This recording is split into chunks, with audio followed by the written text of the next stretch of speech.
Uh, hello. How's everybody doing tonight? It's good to see you guys. Yes, it actually was technical difficulties. Yes, it actually was. I was Yes. having issues with my Wi-Fi. I had to disconnect, reconnect, all that kind of stuff. Just wondering if my screen was broke. No, we're here. We're here. Don't worry. We're here I'm and just glad live. you all are here. So everybody Javi started says chatting up before you even got here. But get some sleep. It's 2:06 UK time. That's whew, Manjeet. So if you were here, Manjeet should be here right now. I'm just uh, we're here.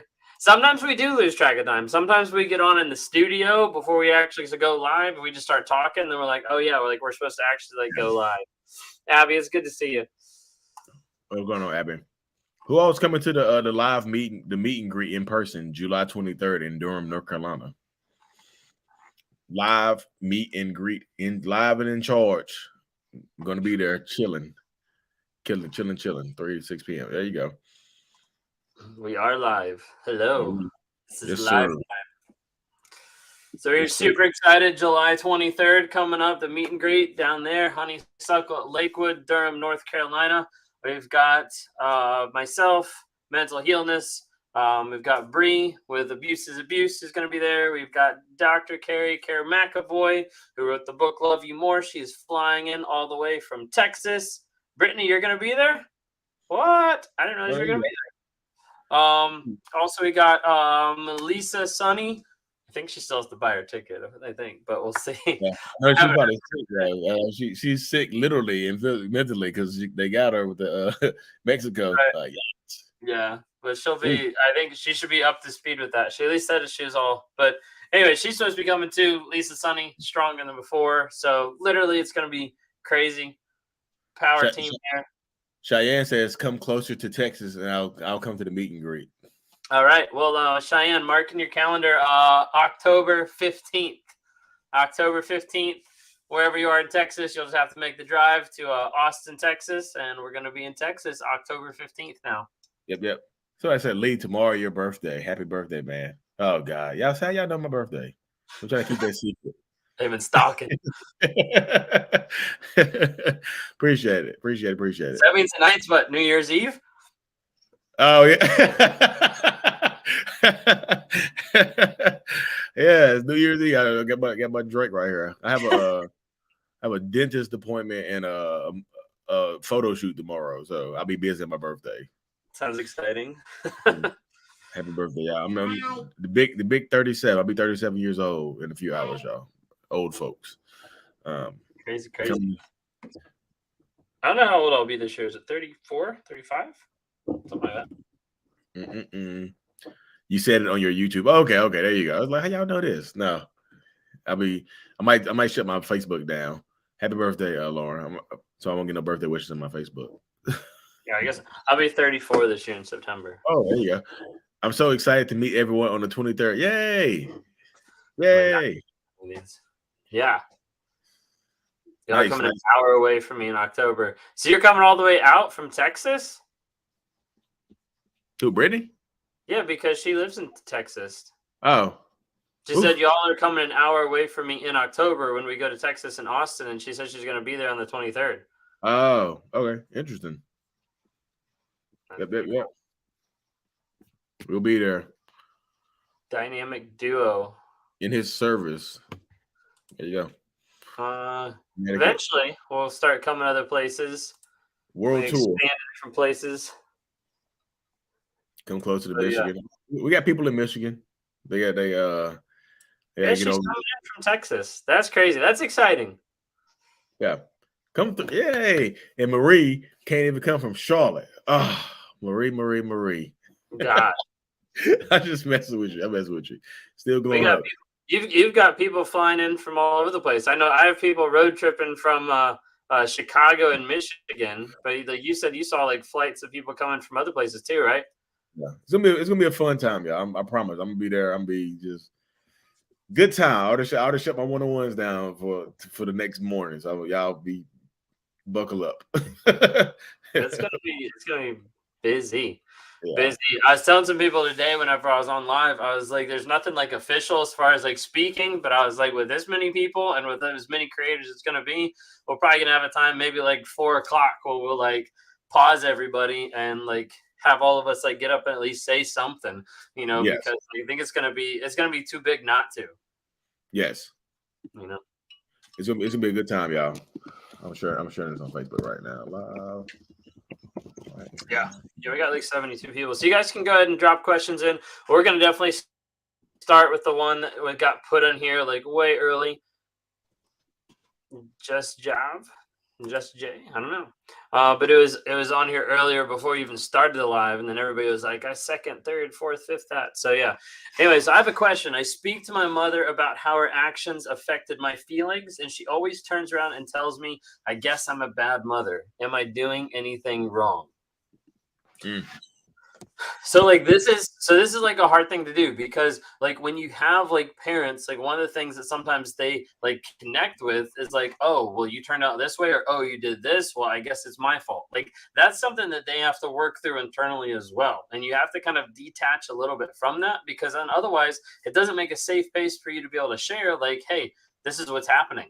Case in point, like I had a conversation with my dad today, like as I was driving home, I was talking about stuff like after my therapy appointment, and like he said, like I feel like there's times that I failed you and things like that, and I'm like, well, looking at it now, I wouldn't view it as being like a pass or a fail thing. Like it's what is. I don't blame you for it. I don't hate you for it, but like that's just like what it is.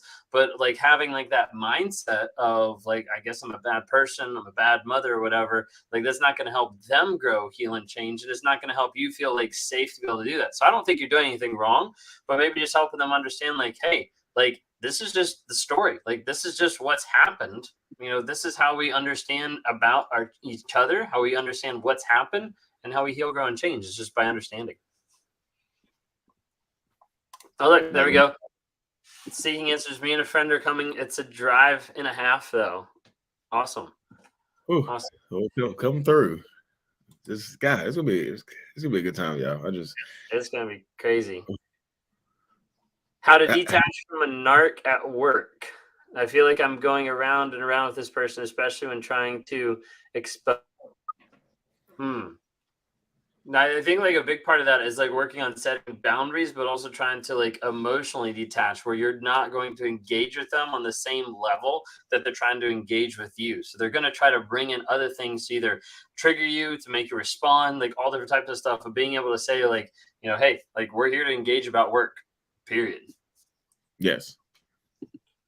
So I also feel like, what dynamic is it though? It really kind of depends on the relationship dynamic that you have with this person. Is it the boss? Is it just the boyfriend that you work with, girlfriend that you work with?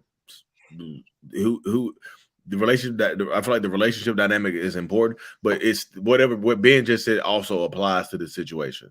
You just have to go about doing it the correct way, because exposing your boss could get you exposed on about it there. But you may have a lawsuit in your hands, so who knows? How does a narc explain to family, friends getting back with you if they badmouthed you to them? How do they explain if they vilified you? Want to be embarrassing to them? I got this one.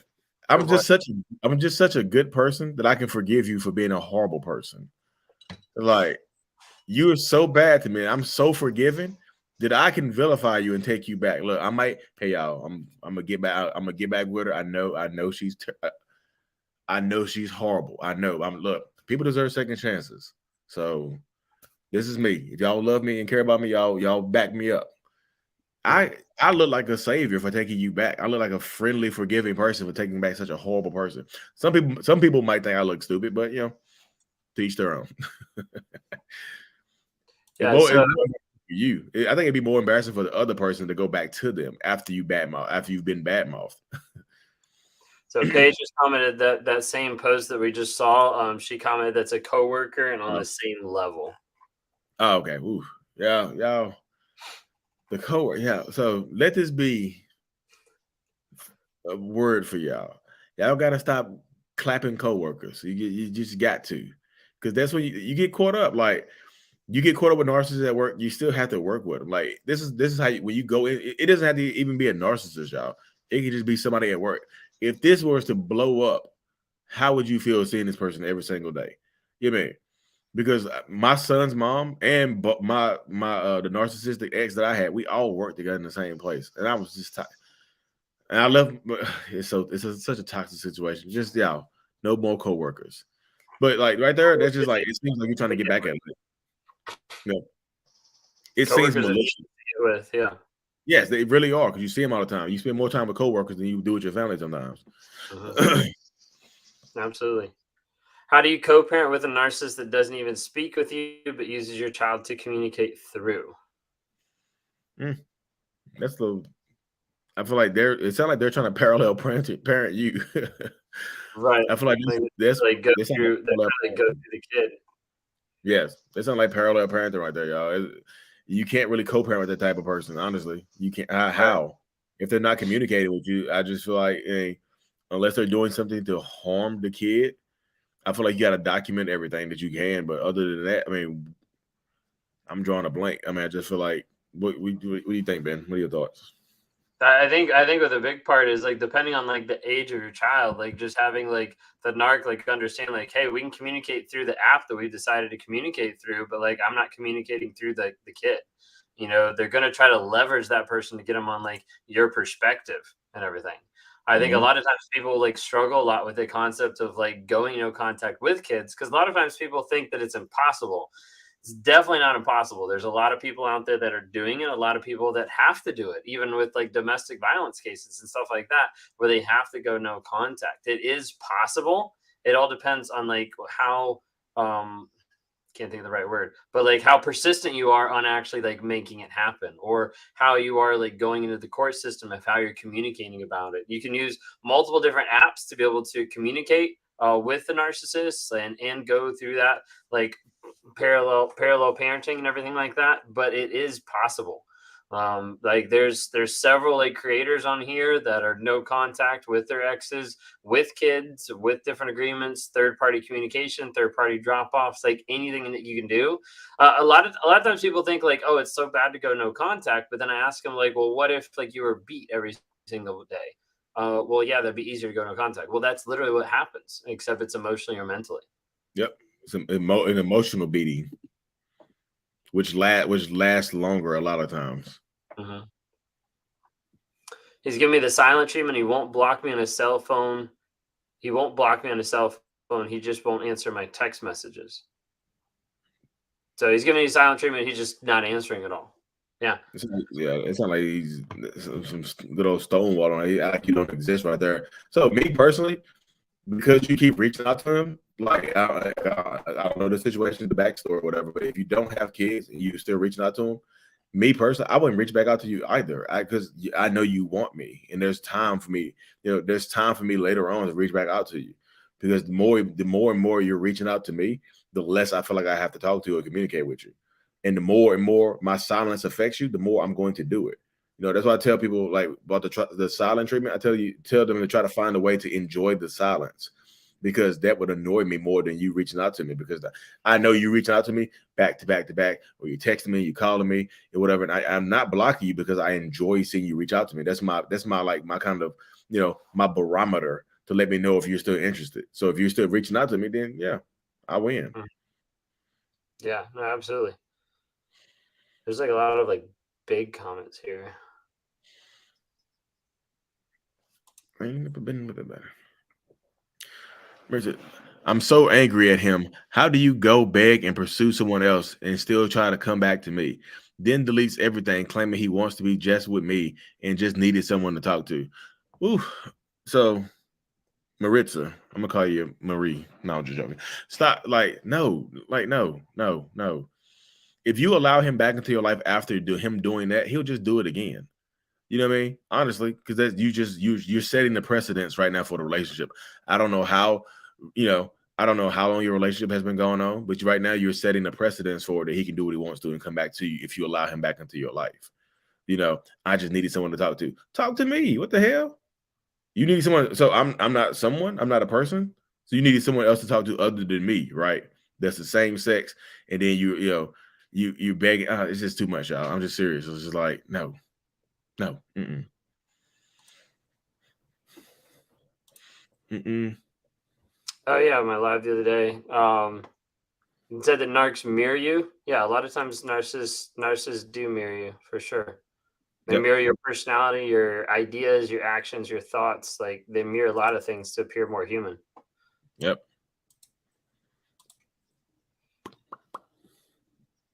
Do you think that narcs get into a new relationship right away to prove that nothing is wrong with them, even though they live with a new supply?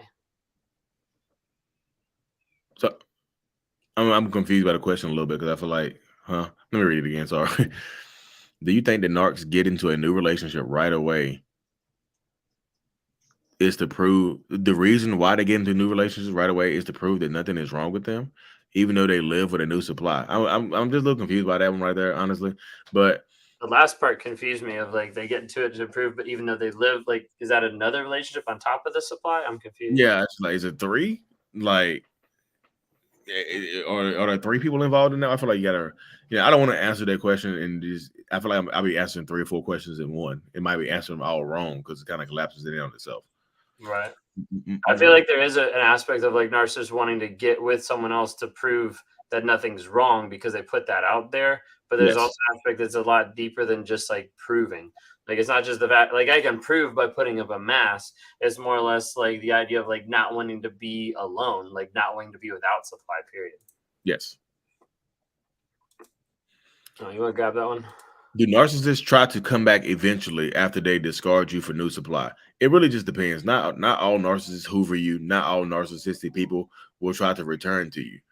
But I mean, honestly, if they do, what you allow is what will continue. You never like if they discard you for new supply, then yeah, they could they come back if the new relationship doesn't go through? Yeah, they can definitely come back. They can use you as a backup plan, you know, and they can even come back if the relationship is going good with the new supply. They can just have a new you as a backup plan, and you'd be surprised how many people go into the role of just being the backup plan. They rather have them in your life. You rather have them in your life in some way, shape, or form than to not have them at all, because they sometimes the discard can be so aggressive and just abrupt that you would rather have them in your life in some type of capacity than just to lose them overall. So yeah, could they? Yeah, definitely. There you go. Why would a narc discard without the devaluing phase? Um, so I mean, is the discard is the devalue? I feel like in that situation right there, you know what I mean. So sometimes, so I don't It's, know. I I'm find not it sure. hard because like a lot of times it's not like there's normally devaluing there. I mean, what did you have? Just like love bombing and then they ghosted you? Because normally there's at least like something there, whether that's, Yeah. like baiting you, making fun of you, like, coming at you, like raging, like anything like that. There's normally like something there. Yes. And I'm gonna have to get Bree to come back and like mod for us. I've got like 115 people and I'm trying to keep up with all these. Hi guys. I left my stuff at my ex narc's house and he refuses to give it back. Is this common for a narc and why is he doing this? I just want my stuff back and that's it. Yeah, that's kind of common right there. That's kind of that's how they keep you in their life. You left your stuff there. That's just a bargaining chip. So now I wouldn't be surprised if he starts to try to, either threaten to throw it away and get rid of it, or what I mean, if you don't have a conversation with them. That's always going to be if you I don't know how important this stuff is to you, but sometimes unless you can sue for it or you have documentation for it or you get it back, I just feel like sometimes you might have to let the stuff go. It depends on the level of importance and the cost, of course. And if you can prove it's yours. But if you left it in his house, then he's probably going to try to mess with you or keep it there. Because Mhm. they can always be leverage to reach out to you or you to reach out to him. Because that's a connection right there that you haven't severed. You know what I mean? He knows you want your stuff back and he might want you back. I mean, it's kind of like, if you if you just lived here, your stuff would already be here. You don't have to leave it out of here. So Mhm. Yeah. if you Yeah, yeah. typically, if you leave stuff there, like especially like money, clothes, items, like you're not getting it back. It's just gonna be they're just gonna use it as leverage later down the Mhm. road. What's so exciting about controlling other people? Wouldn't it be more satisfying to control your own life without using other people? Well, you see, a lot of it is not always about controlling other people. It's about controlling the mask.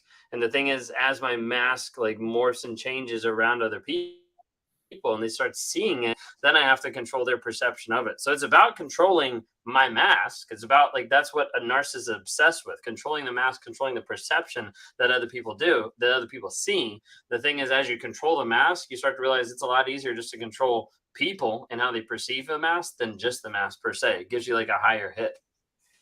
Yeah. And I just feel like wouldn't it be more satisfying to control your own life? That is part of controlling my own life, is to control other people. You know, you are an extension of me if you were in my radius. You know what I mean? So I just feel like a lot of people, you know, a lot of people in that situation do kind of tend to fall into that. You know what I mean? It's just the control factor. Hey, thank you so much. What does like symbolize? Many narcs use it in every sentence. Like, what do you mean? Just kidding. What does like symbolize? Many narcs using it. I don't have a direct correlation to it being like narcissistic or like going back to that. Like I want to using see the word. every day, every sentence. Like, you know what I mean? Oh, like yeah, I'm not 100% certain that there's a direct correlation to that either. I'm just, you know, now I'm trying not to use it now. I'm just got confused. It's a good question. I don't have a connection with it. My ex and new supply have recently gone public on social media.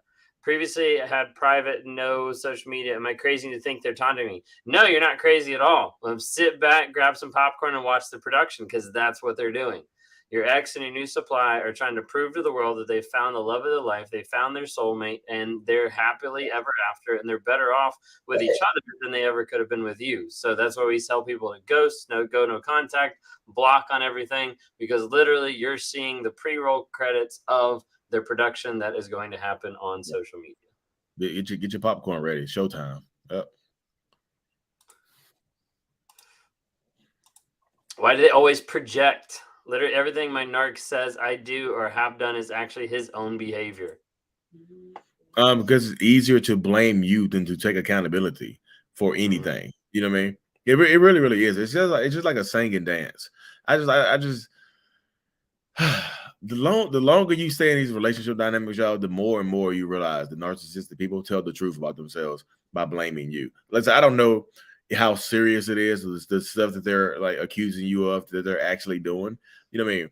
But it's kind of it gets kind of to the point where like they do it, you know they do it. It's like going around on the rodeo, y'all. It's just kind of, you know, it's just easier for me to like put it onto you than to take accountability for it, because accountability brings shame.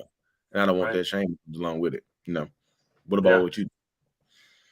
This is like the aspect where narcissists are great at like gift giving. Like, let me take all my issues, box it up. Like, I'm cheating. Let me box it up and compartmentalize and give it to you and be like, hey, you're cheating on me.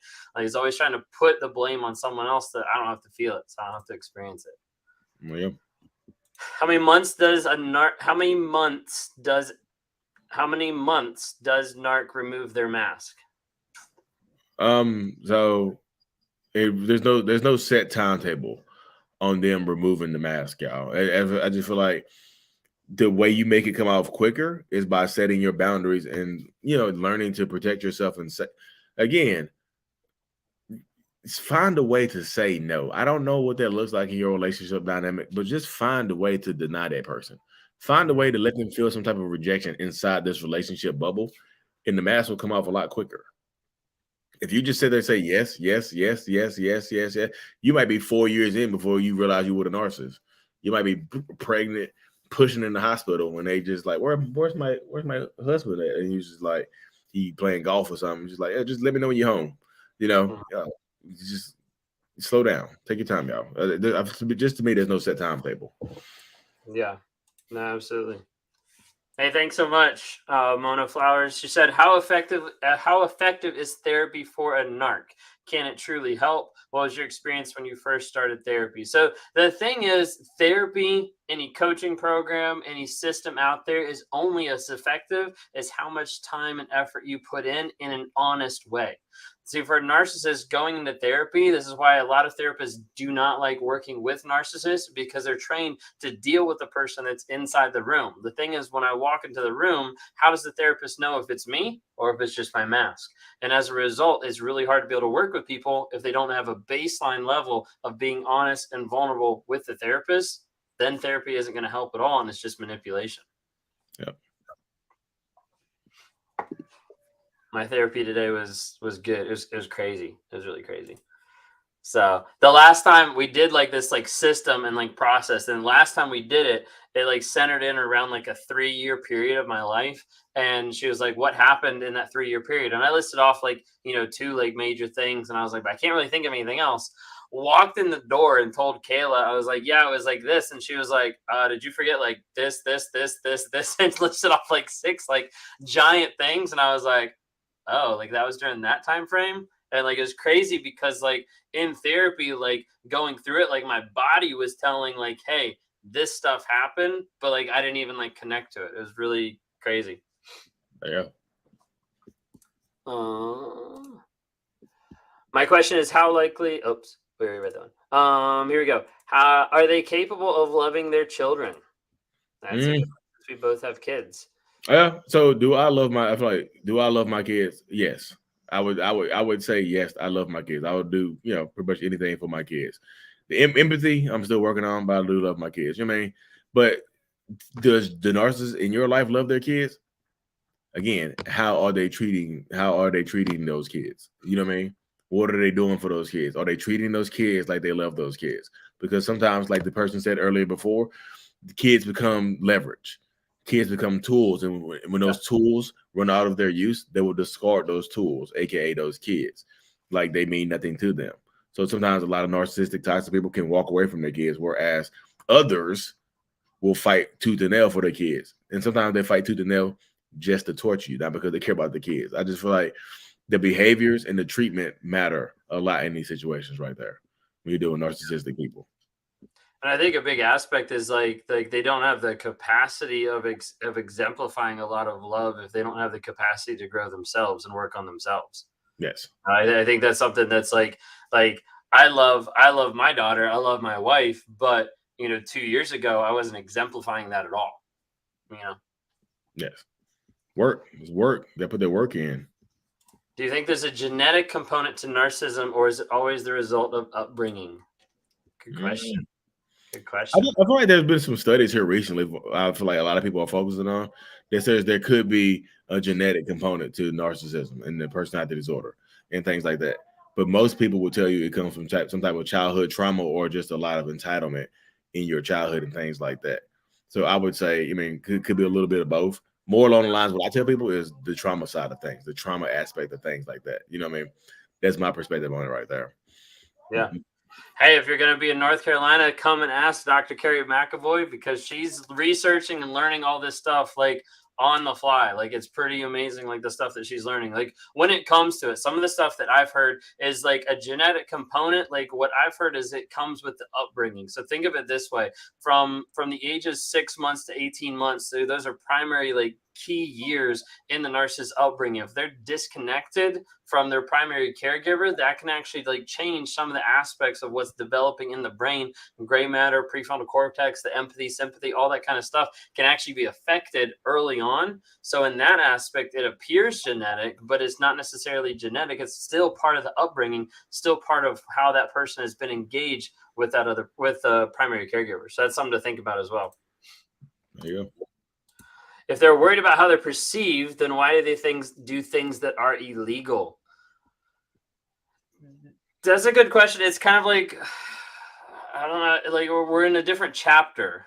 Like we're in a different chapter of the book. Like yes, they care about how they're perceived, but that's only about certain people, certain things. It's not like I care about everyone. It's about certain groups of things. The other thing, when you tap into like illegal stuff is boundaries. And you have to remember, a narcissist thinks boundaries are prison, where a healthy relationship thinks boundaries are protection. So a narcissist is going to view that as being like, wait a second, that speed limit is limiting me. Like I'm entitled to do what I want when I want it. So screw that. And so they're just going to do whatever they want to do. A boundary looks like that when it comes to like illegal things. That's kind of my take on it.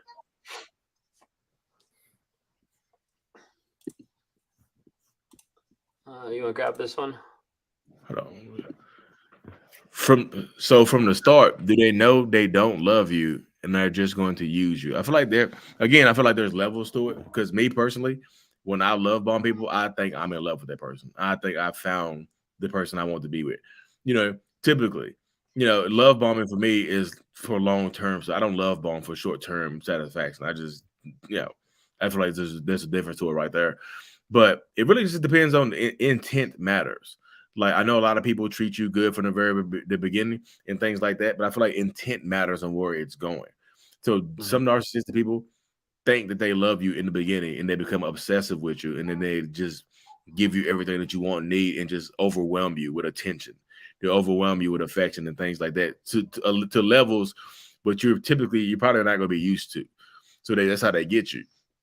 And I just feel like use you for what though? I just like, what does use you mean? Like, I feel like a lot of people say use you and supply and things like that, but I don't think people attach meaning to the word supply. I think people just use supply and their word. What are they using you for? Because for me, like, supply means validation. Because I haven't used anybody for money or anything like that. I just feel like, what are they getting from you that they're using you for? So I feel like intent matters, but the more psychopathic people, they use you from the very beginning and tend to manipulate you and hurt you. So hope that helps. Yeah, absolutely. Is it common for narcissists to lose friendships often? Yeah. a lot of the people that I talk to on one-on-ones, their narcissistic partner doesn't have friends, or it's the opposite. They have a lot of friends. I just feel like the more, some of them have no friends at all, and some of them recycle friends and go through. There's a high turnover rate with narcissists in their friendships and things like that, because as soon as you, I guess, violate one of the boundaries that they have set forth, they cut you off. That's how I was there. I was like that for a long time. I've cut friends off for just one violation. I'm better now. One violation and I'm done. I don't get it. Bye. You know what I mean? But now, my therapist, we working on just learning to forgive, and it's just forgiveness. Deal with it for a little while. Yeah, it's like they either don't have friends or they have like their like posse. Yeah. The narc claimed you to 180, but I just can't seem to change my feeling of not wanting to be bothered with him, even after all we went through, knowing that I've tried and he didn't care. I think it should feel have tried. He don't see it. Oh, he don't see it should.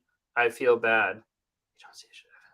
Why am I struggling with this? Bother with him even after all we've been through, knowing I've tried. He doesn't care. So how did he do a 180 then? Yeah, so you have narcissists that claim they changed. They claim to do a 180. My favorite is when people ask, like, say, my narc did a 360. Like, those are the best. Typically a narcissist 180 is really 360. It's just like, hey, faked you out. Now we're still going the same direction. So like, you really got to be careful with that, because like, unless they're demonstrating that change on like a day-to-day basis, like all you're gonna see is it goes back to the same exact thing.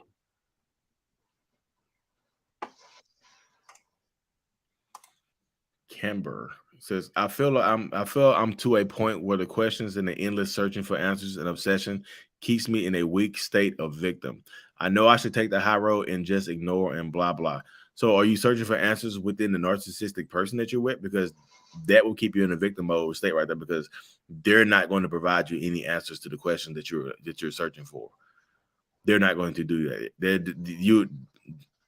They can't provide you closure. They can't give you the answers to the questions that you're asking, because they don't want to. Because like, if I give you the real answers to the questions that you're asking, and I'm not ready for you to leave me alone, that means you'll leave me alone. You know what I mean? Just take the high road and block. What is the high road though? Is the high road leaving them alone? The high road staying with them and just being, just eyes wide shut? What's the high road look like to you? Sorry, y'all. Sorry, give me 1 second. I think there's a big aspect of like when you're first like starting to learn about narcissism, like it's almost like you need to get to the place where you do obsess about it. You become this giant sponge that's drinking from the fire hydrant of narcissism, trying to understand what's actually going on. But then understanding that knowledge is power. The more you understand, the more you see it, the more you can't unsee it. So then you start getting into, you know, different relationships, meeting other friends. You're like, whoa, like that's toxic behavior, that's narcissistic. Let me go ahead and change the group of people that I'm hanging around because I want to level up who I actually am and how I'm growing and changing. Saturn, Jupiter. Interesting name choice. Mine was the one that went no contact. She's the one that blocked me on everything. I'm so confused. Usually it's the victims that do that, right? So I feel like that's so a narcissist version of no contact is, I feel like, it's ghosting. You know, and just leaving you alone. I feel like that sounds like a ghosting right there. You know, I'm so confused. It's usually the victims that do that. Yeah, it's usually the victims that do that. And you can be confused as to, like, if you're dealing with a narcissistic person, I mean, what are you reaching out? I mean, are you still reaching out now? Because you're blocked on everything. I feel like they're hiding something. I feel like the reason they block you and do stuff like that is because they replace you and they don't want you to see who it's with, you know, or they're not ready for you to ask those direct questions. Oh, yeah. Oh. No, absolutely. Dry air. Is it possible for a narc to end up with another narc? I'd say, yeah, absolutely. So a lot of times you see it either gets in the perfect like synergy and it just keeps going and going and going, or it ends up being so toxic that it disintegrates itself. But yeah, it's possible. Really, all you get is just a giant toxic relationship. I'm embarrassed that I sometimes want him back. How is it even possible to crave someone who has done you so wrong? I missed him so much here lately. I know it's dumb. So seeking answers, I want you to understand, like, first, you don't have to be embarrassed because you're experiencing the same thing that a lot of people on here are. You're experiencing that crazy feeling of wanting to go back to someone that was mentally, emotionally abusive, maybe even more. But like you're experiencing that. It feels crazy. It feels stupid. It feels like, why in the world would I want to do this? This is the aspect of the trauma bond. You're stuck in the trauma bond where you know in your mind this person is toxic, but I still have the feelings, emotions, I want to go back. First thing is acknowledging like what's the truth of the situation, acknowledging that, and then working on changing the story that's going on in your head to be able to change that so that you don't keep going back. That's why I work with people on like a day-to-day basis whenever I'm doing one-on-ones and like coaching with people all across the globe, is trying to help them break free of that trauma bond and get through like the rumination stage, that cycle, and then build healthy boundaries for yourself that keep you from going back to a narcissist or getting with one in the future.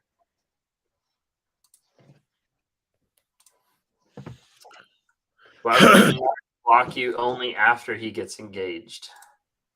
Don't want you reaching out to to the new supply. I feel like that's the simplest thing right there. Yeah. Right. Yeah. Don't want you to reach out. Oh, can you hear me? Yeah, I can hear you. Oh, okay. I thought I hit mute for a second. I was coughing, but yeah, the reason they will block you because they don't want you reaching out to the new supply. They want you. This is them cutting the tie right here with you. Why is my husband's ex pretending to have fake convos with him concerning their shared child? More details, but she's pretending this is happening towards my mother. I'm confused now. Fake conversation. That might have been where she left a couple other comments, but I wasn't able to keep up. Yeah, sorry. It was a little struggle. How do you decipher from narcs and genuinely nice people in the beginning? I'm so hyper vigilant and paranoid now. Don't want to go through another narc situation. However, don't want to miss out. Yeah. Say no. Yeah, I feel like, yeah, find a way to gently say no to something. It doesn't have to be something big. If you don't want to do something, don't do it. Mm-hmm. If you don't want to go home on the first night with somebody, say no. Mm-hmm. If they keep pushing against it, you sure you want to go home? Look, we have a good time. If you don't want to go on the trip, you don't want to travel, look, y'all, find a way to say no. I feel like so many people, like you said, because you're afraid to miss out, you're not going to say no to somebody. Mm-hmm. And that's going to make you miss out on some red flags. Learn to say no. Take things slow. Why are we speeding up? Like I look at the relationship as like a driver's ed car. Both of y'all have steering wheels. Both of y'all have gas pedals, and both of y'all have brakes. You can tap the brakes in this relationship vehicle if you want to. If it doesn't feel right, fucking jump out the car. You know why it's rolling slow. You can jump out the car. Slow down. Take your time, y'all. You can say no. Yeah, no, I think that's I hate when people say no to me. I hate rejection. Ah. There you go. Perfect right there. The narcissists hate being Yes. Don't ignore me. How dare you, Christina? I'm going to ignore you. See how you feel. I'm not mark her so I can put a star beside her name so I can ignore her. To show how it feels to be ignored. No, I'm joking. But yeah, most narcissistic people hate being ignored. That's why when you go no contact with them, that's why they flip out. You know, I'm not going to do what you think I'm going to do and just flip out. They will flip out if you go no contact. They always say, have a plan before you go no contact. You know what I mean? Please. No, absolutely. I recently left a toxic relationship, but I can't help but feel like I may have been the toxic one sometimes. How do you suggest maintaining clarity and fighting cognitive dissonance? Are you still toxic right now? Do you still feel toxic right now? I feel like that's the end all be all. Are you still a toxic person right now? Have you been toxic in previous relationships? You know, is this the first relationship where you felt like you were the toxic one? And I feel like ask those are pertinent questions to the situation that you're in right now, getting out of it and things like that. Ask yourself those questions. Like, have you, like, write it down, journal it, write it down in this book right here. Get this book, the Trauma Bond Recovery Journal, helps you break the trauma bond and helps you understand who is the toxic one in the relationship. Just be real with it. This is on Amazon too, y'all. The Trauma Bond Recovery Journal. This is absolutely on Amazon. Find this. It helps you break the trauma bond. And yes, Anna, they hate the word no. I try to avoid. I try to avoid no, y'all. I don't think I've been laying low for a long time, just everywhere, just avoiding the word no for me in my life. You know, I'm trying to put myself in position so I'm the one saying no. Why do narcs enjoy watching target in pain? Is control the priority? So I don't think I've ever watched anybody enjoy watching people in pain. Honestly, that's not my thing right there. Honestly, y'all, I feel like that's more that's on a sliding scale towards sociopathy and psychopathy right there. I just feel like that's a little further along the lines. You know what I mean? Watching somebody in pain and because of something you did to them. Sometimes people get off on that. You know what I mean?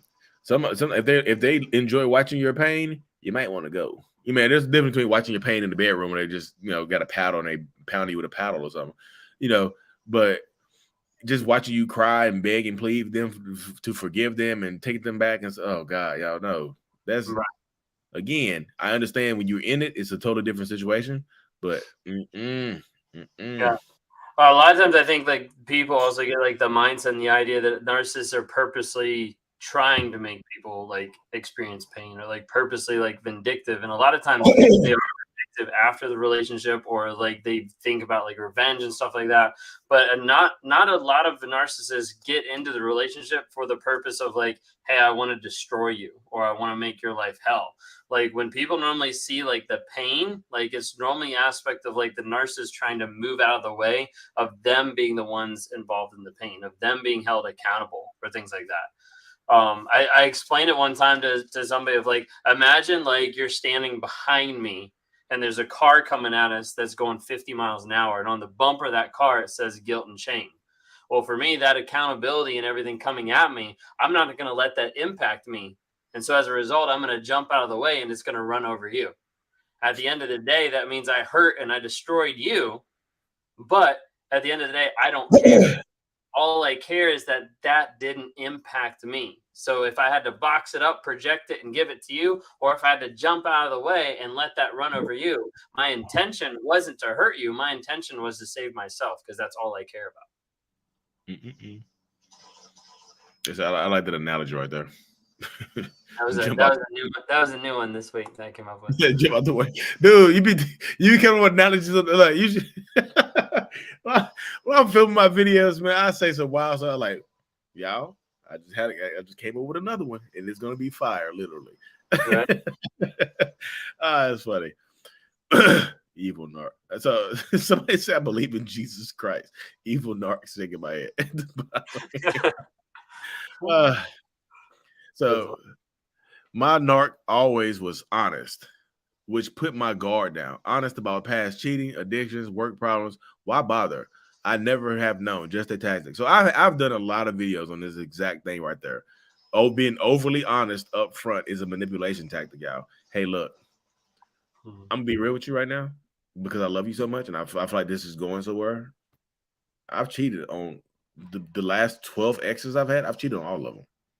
But you're different. You're different. You're the one for me. I just feel like my cheating days are behind me. You know, my previous cheating days are behind me. That's how they get you to drop your guard. Literally, what you just said. You drop your guard. You're like, well, he didn't have. And look at it. He didn't have to tell me that. So you trust him because they didn't have to tell you that. Oh, at least he was honest. And so now, if the new person reaches out, like the ex, one of those exes that got cheated on, reaches out to you, he's like, oh, he already told me. We're clear. He cheated on you. He's not gonna cheat on me. He might be cheating with that person. you might circle back. You might spin the block. You just never know. 12. Yeah, that's like so true. Brittany, thanks so much. Appreciate it. So like we did monthly coaching this past Monday. And we're doing it the first Monday of every month inside the Narc App. So we're super excited. So just wanted to kind of let people know like what it actually is. So the Narc App stands for Narcissistic Abuse Recovery Community. It's a community there that's developed. Yep, he's got it on his phone there. It's a community there that's developed with like-minded people that are interested in their growth, healing, change. So we've got like some awesome stuff. Did you see it update there? There's the new course. It's right there. Healing. What's it say again? I forgot. Yeah, healthy dating after abuse. So we had our own Faye work on that. So Roller Coaster of Love, she put together like an absolutely great course. But we do monthly coaching that happens every single month. That happens where we jump on a Zoom call. There's a bunch of us on there. Survivors get to interact, be able to tell their stories, be able to talk to one another, be able to build that community. Like it's super awesome. But download the Narc App. It's on Apple. It's on Google Play. We also have exclusive lives that actually happen inside the Narc App every Monday night from 9:30 to 10:30 p.m. Eastern time. It's a time where you can come in a secured environment to be able to ask questions, even come on screen just like this, like how Lee is. You come on screen if you want to, be able to ask questions, interact, kind of work through different things, or go back and watch the replays from countless ones that we've already done. So super excited. Download the Narc App, be able to check that out because it's a huge aspect of people's healing, growth, and change that we're trying to do on a day-to-day basis to provide that support for people out there. So, but Brittany, thanks so much. It was great having you there, and a bunch of other people were there too. It was really awesome. There you go. The Narc app is on. Look, it's on iPhone and it's also on Android. And yes, I have two phones. Narcissistic. Yes, get out the way. Why don't narcissists stay single and have their fun instead of fake commit? Why do I want to stay single? I like having people around. It's not fun to be single. Yeah. Why don't empaths just stay single to avoid narcissists? You know, I'm just joking. But seriously, y'all, narcissists. So me personally, I don't like being by myself. I don't like being alone in that sense. I need to have somebody to, be with. I know I'm not single now. I haven't been single in a long time, but I just know if I was single now in today's world, I would be a villain. Y'all would look at me like a villain. Y'all like Lee Hammock is a villain. Like, goddamn, he just is. Because today's society makes it so easy to have more than one person around. It just does. I got beautifully average Panda on WhatsApp. I got Paris Schneider on Tinder. I got somebody else on Bumble, Hinge. Christian. I got one of y'all on Christian Mingle. We doing everything. Like, it's just so easy. Like, more supply, more validation, direct source of supply coming from the person I'm not single with. You know what I mean? Yeah, no, absolutely. That's a good way to put it. Oof. I think we asked something similar to that earlier. How can a narcissist cut ties with their own 3 children, including responsibility to pay child support? Because typically the use is done for that narcissistic person. Like, say that is the last part of the question. That's why. Yeah. Money is a lot to do with it as well, because like including the responsibility to pay for child support. Yeah, financially, like a lot of times it's gonna sound bad, but children are inconveniences to narcissists, y'all. They inconvenience them. Like they take up time, They take up emotional energy. They take up money. They take up a lot of stuff. Honestly, add stress, but kids are just little bouncing, bundling bubbles of love. No, a lot of narcissistic people don't look at them like that. They look at them as anchors that are tying them down. I can't go to LA and be a famous actor because I have, 3 kids. So I'm just telling you that big runs through your mind. Yeah, absolutely. Saturn, awesome. Yeah, the Trauma Bond Journal, like you guys can get off Amazon. You guys can get the links through either one of our bios, like be able to go get that. But yeah, it's super helpful. I think Brittany said she said it's super helpful too. Yep, There's several people in here that I know have it.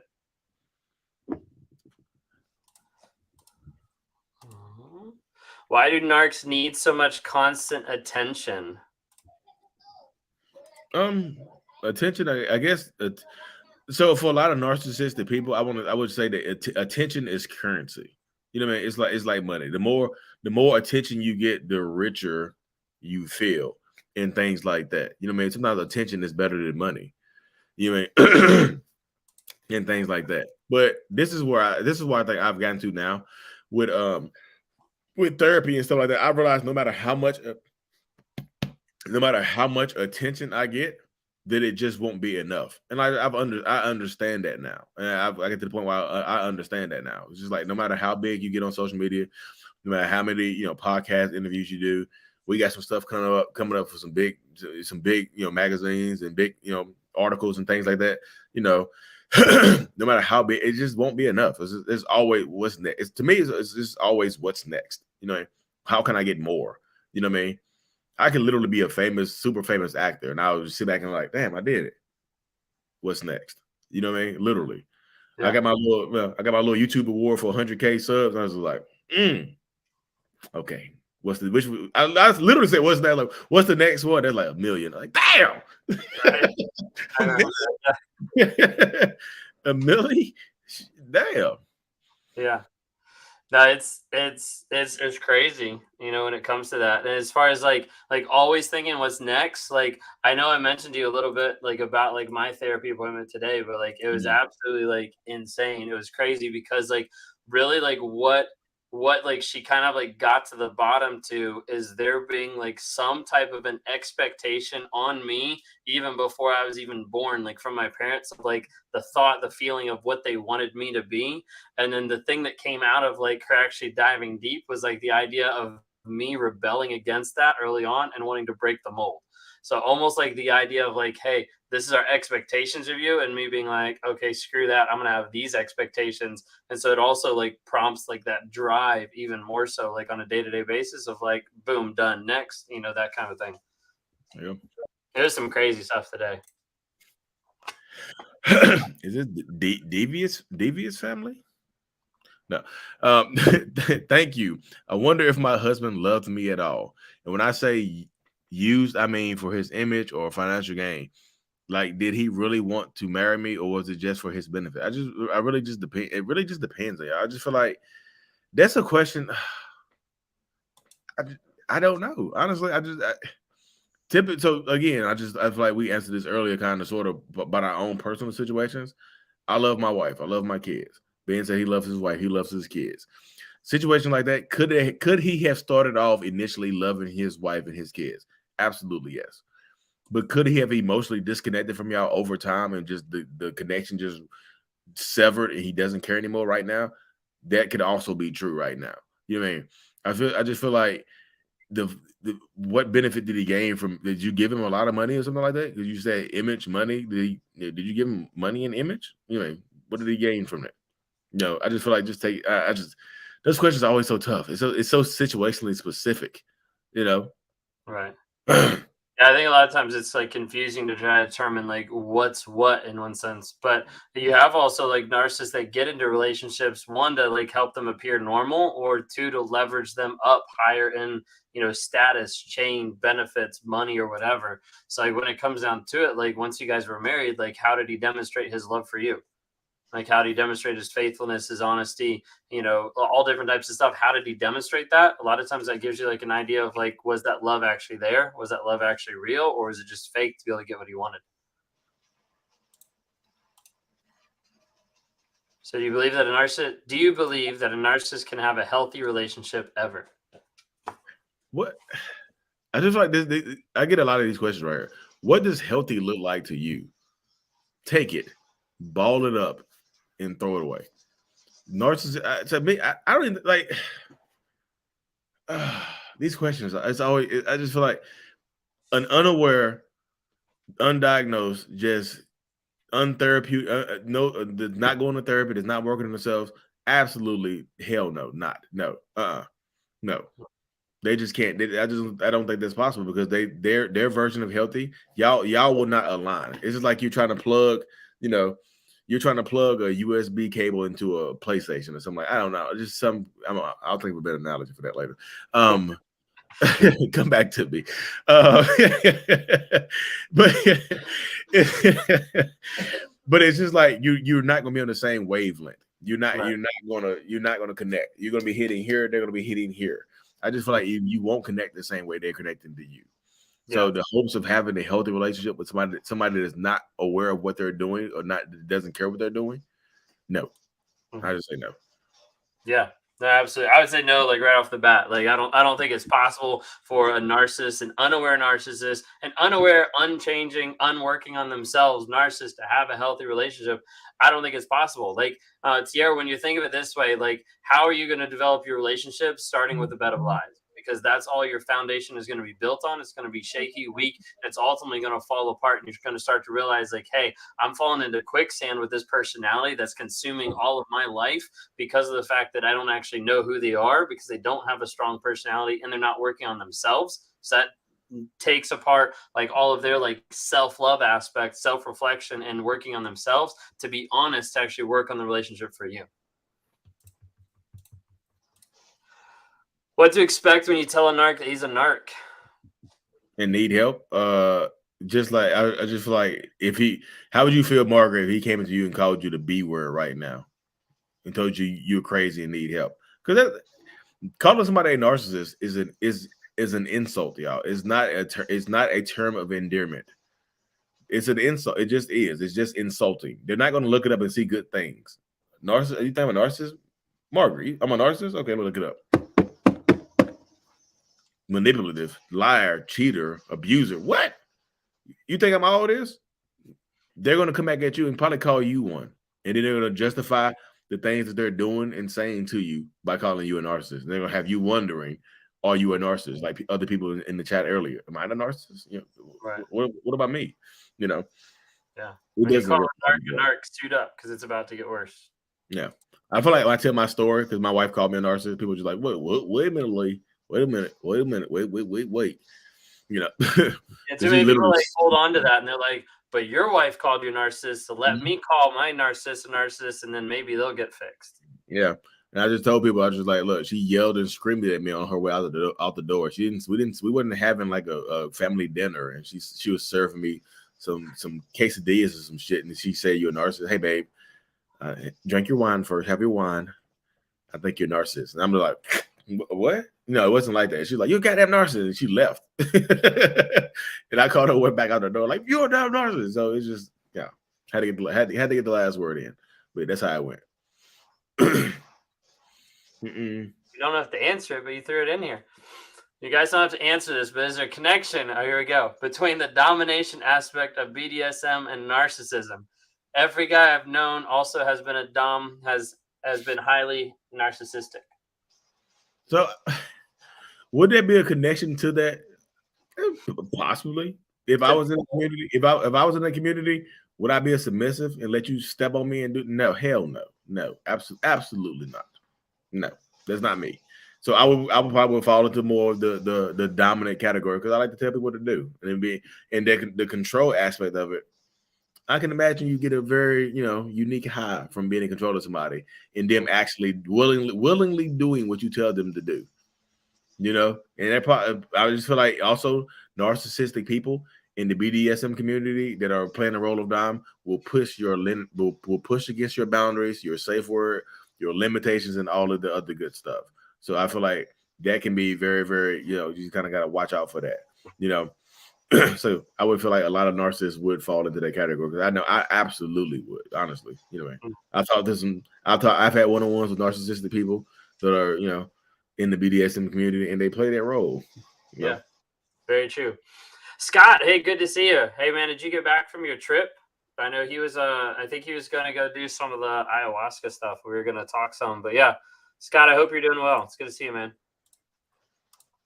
Cognitive dissonance is the worst.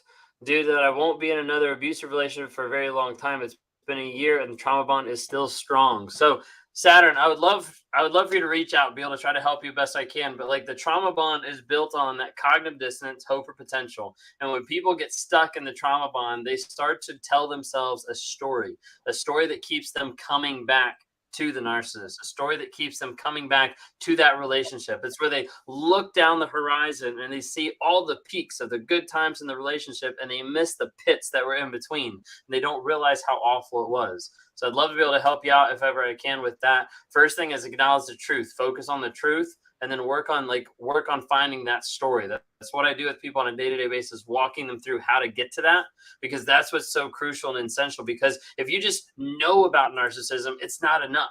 You have to be able to replace it. You have to be able to cognitively go through and actually replace the story that you're telling yourself, rewire your mindset with the new story that's grounded in truth, and that's what sets you free.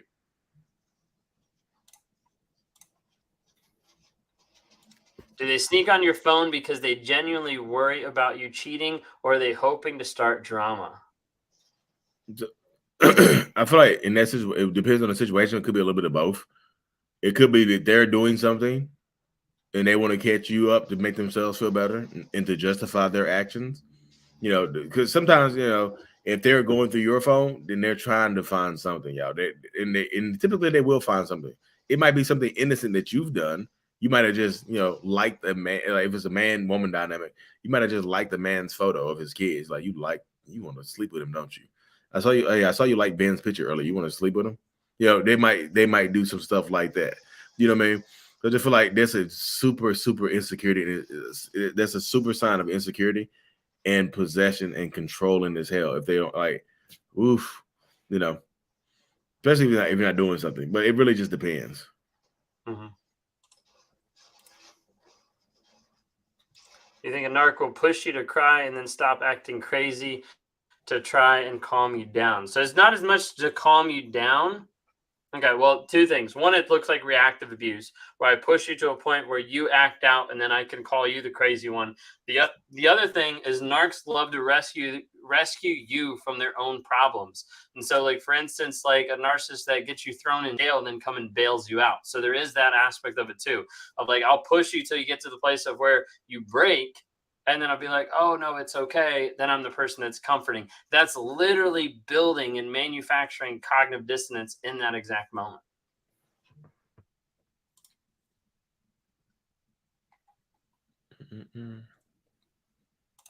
What's that? No, just getting random text messages going through on the screen. Why would they choose new supply that seemingly is less together or less successful than you? Because it does. Sometimes it doesn't matter, y'all. I feel like y'all look at that type of stuff, but sometimes narcissistic people are just looking for validation. They're looking for people that are interested in them. They a lot of times I see people the question people ask is like, why did they downgrade for me? This person is looks like a sea monster or a whale or something like that, but sometimes our looks don't matter to narcissistic people. They just looking for validation, and they're also looking to make you feel a certain type of way. So and plus if they're less together and less successful, they mean am I more successful than they are? So I might be going to a situation where I'm in charge now. You might be better off than me, so I leave you for somebody that's less better off than me. I can control this person easier than I control you. It's just an easier, it's kind of like, a situation, a better fit sometimes. Yeah, gosh, I didn't even realize what time it was. Oh, yeah, you get the moving. Yeah. But you mentioned like text messages. Normally, like we start getting texts being like, hey, what's going on? Like, you said an hour, Gosh. Yeah, because I don't even have time to get through all the ones that I started. We were like busting through a bunch of them. There you go. So are you trying to change your behaviors, or are you simply happy with being self-aware? I just feel like I feel like a lot of people think self-awareness brings happiness, but I feel like self-awareness brings on a lot more issues than, self-awareness means I'm aware of everything that I have going on, like, and the stuff that I wasn't aware of before. I was just kind of going through the motions of life.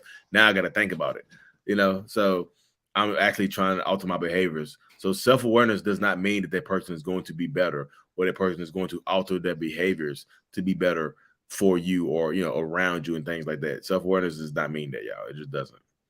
So me personally, yes. Ben personally, probably yes as well. Yeah. Yeah, no, absolutely. Some people ask, like, do you feel happier now that being self-aware? And there's like one aspect of me that like feels happy as far as like now I know what I'm dealing with, where before I didn't have a clue. I didn't have like a label or an idea or a thought of what was going on. Like there's part of my story that I even thought I was like cursed. Like this is just how I'm gonna like be for the rest of my life, but I didn't have any idea of what it is. At least with identifying it, you can actually go to therapy for it and start working on changing those behaviors. And that's really the goal. Here's an interesting one I saw earlier. What about narcissists posing as empaths, even to the point where they have an online platform posing as such and preying on vulnerable people? It happens all the goddamn time, y'all. Yeah, it happens all the time. I just feel like it just does, honestly, y'all. And this, y'all, please don't take this the wrong way. Typically, it's going to be more men than women that do this.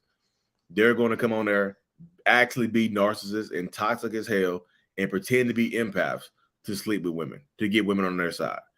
It doesn't, when it comes out, it doesn't surprise me at all. It was like, you just vet people better. If you feel like this person has a savior complex and is there to save you, and feel like they're there to just save, again, especially if it's a man masquerading, a male narcissistic person masquerading as an empath, just protect yourself. Don't sleep with that person online, or don't just feel comfortable with that person online because they are online and act like they're helping people. You know what I mean? Just protect yourself, out. It happens all the goddamn time. It really just does. You just have to protect yourself, because they will slide in your inbox and say, hey, look, I'm helping women. Can you help me out a little bit with some cheeks? Don't do that. Don't. Yeah, I would say it this way: be careful. There's a lot of toxic people out there that are anonymous, and as a result, they end up abusing people, masquerading as empaths, trying to help. A lot of toxic people are there, and they will be very anonymous, and they will be very abusive. Yes, I totally agree. And they have apps and shit too. So, and if y'all just heard it, then y'all heard it. If y'all didn't, then go with your gut. Anyways, y'all have a great, fantastic night. Y'all have a great, fantastic night. Thank y'all so much for showing up. We'll be back again next Wednesday. If you guys don't get a chance to see us, you can always watch the replay on Facebook. Don't forget to tune in and to show up if you're anywhere near North Carolina, or if you're anywhere in the United States. There's plenty of people flying in. Damn. Durham, North Carolina, Honeysuckle, Lakewood, July 23rd. Be there or not. We'll be there. We're gonna be there July 23rd, Durham, North Carolina. Yeah, before we go, download the Narc app, NARC. Download the Narc app. Is it available in your iPhone store and your Google store? Google store as well. I get my phones confused. Be safe. Look, I appreciate every single one of y'all. I really, really do. Thank y'all. Awesome. Do it live. We will definitely be live, y'all. Definitely will.